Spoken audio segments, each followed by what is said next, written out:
அடியார்களே, பெற்றோர்கள் தாங்கள் பிள்ளைகள் மீது இருக்கின்ற பாசத்தினால் ஒரு சிலர் பாவ செயல்கள் செய்து பிள்ளைகளுக்கு சொத்துக்களை சேர்த்து வைக்கின்றார்கள்.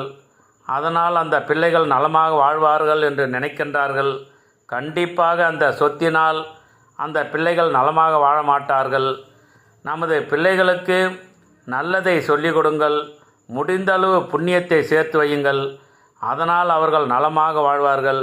முக்கியமாக முன்னோர்களுடைய சொத்துக்களை அண்ணன் தம்பி தங்கைகளுக்கு சரியானபடி பிரித்து கொடுத்து தாங்களும் நலமாக வாழுங்கள்.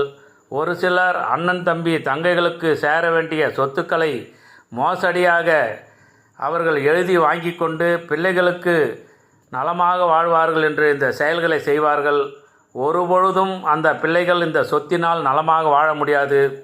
தயவுசெய்து சொல்கின்றேன், பிள்ளைகளுக்கு சொத்து சேர்த்து வைக்கின்றீர்களோ இல்லையோ, பாவத்தை சேர்த்து வைக்காதீர்கள். இது போன்ற தகவல் அனைவருக்கும் தெரிந்திருந்தாலும் ஒரு சிலர் அதை மறந்துவிட்டு பாவ செயல்களை செய்கின்றார்கள். அவர்களுக்குத்தான் இந்த பதிவு. அனைவரும் நல்ல முறையில் சொத்து சம்பாதியுங்கள். அவரவர் பிள்ளைகள் நலமாக வாழ்வார்கள். அனைவரும் நலமாக வாழ வேண்டும் என்று பிரார்த்தனை செய்யுங்கள். திருச்சிற்றம்பலம், தில்லையம்பலம்.